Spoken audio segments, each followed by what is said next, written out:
शेर, ऊंट, सियार और कौवा की कहानी। एक वन में मदोदकित नाम का सिंह निवास करता था। बाघ, कौवा और सियार, ये तीन उसके नौकर थे। एक दिन उन्होंने एक ऐसे ऊंट को देखा जो अपने गिरोह से भटककर उनकी ओर आ गया था। उसको देखकर सिंह कहने लगा, अरे वाह, ये तो विचित्र जीव है। जाकर पता तो लगाओ कि यह वन्य प्राणी है अथवा कि ग्राम्य प्राणी। ये सुनकर कौवा बोला, स्वामी, यह ऊंट नाम का जीव ग्राम्य प्राणी है और आपका भोजन है, आप इसको मारकर खा जाए। सिंह बोला, मैं अपने यहाँ आने वाले अतिथि को नहीं मारता। कहा गया है कि विश्वस्त और निर्भय होकर अपने घर आए शत्रु को भी नहीं मारना चाहिए। अतः उसको अभयदान देकर यहाँ मेरे पास ले आओ, जिससे मैं उसके यहाँ आने का कारण पूछ सकूं। सिंह की आज्ञा पाकर उसके अनुचर ऊंट के पास गए और उसको आदरपूर्वक सिंह के पास ले लाए। ऊंट ने सिंह को प्रणाम किया और बैठ गया। सिंह ने जब उसके वन में विचरने का कारण पूछा तो उसने अपना परिचय देते हुए बताया कि वह साथियों से बिछुड़कर भटक गया है। सिंह के कहने पर उस दिन से वह कथनिक नाम का ऊंट उनके साथ ही रहने लगा। उसके कुछ दिन बाद मदोदकित सिंह का किसी जंगली हाथी के साथ घमासान युद्ध हुआ।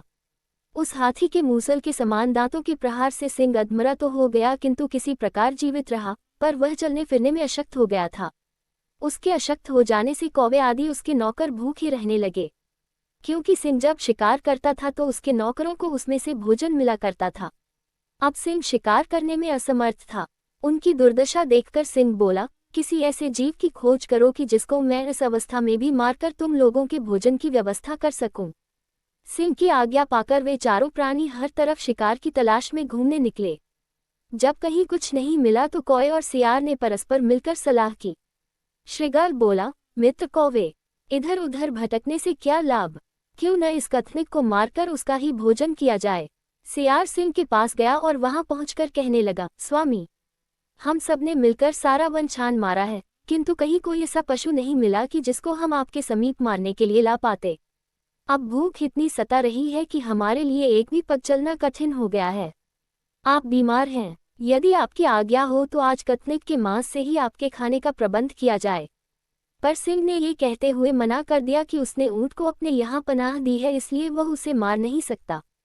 पर सियार ने सिंह को किसी तरह मना ही लिया। राजा की आज्ञा पाते ही श्रृगाल ने तत्काल अपने साथियों को बुलाया लाया। उसके साथ ऊंट भी आया। उन्हें देखकर सिंह ने पूछा, तुम लोगों को कुछ मिला?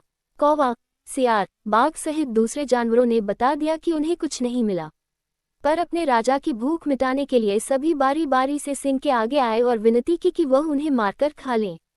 पर सियार हर किसी में कुछ न कुछ खामी बता देता ताकि सिंह उन्हें न मार सके। अंत में ऊंट की बारी आई। बेचारे सीधे साधे कथनिक ऊंट ने जब ये देखा कि सभी सेवक अपनी जान देने की विनती कर रहे हैं तो वह भी पीछे नहीं रहा। उसने सिंह को प्रणाम करके कहा, स्वामी, ये सभी आपके लिए अभक्ष्य हैं। किसी का आकार छोटा है, किसी के तेज नाखून है, किसी की देह पर घने बाल हैं। आज तो आप मेरे ही शरीर से अपनी जीविका चलाए, जिससे कि मुझे दोनों लोकों की प्राप्ति हो सके। कथनिक का इतना कहना था कि व्याघ्र और सियार उस पर झपट पड़े और देखते ही देखते उसके पेट को चीर कर रख दिया। बस फिर क्या था, भूख से पीड़ित सिंह और व्याघ्र आदि ने तुरंत ही उसको चट कर डाला। सीख, धूर्तों के साथ जब भी रहें पूरी तरह से चौकन्ना रहें और उनकी मीठी बातों में बिल्कुल न आए।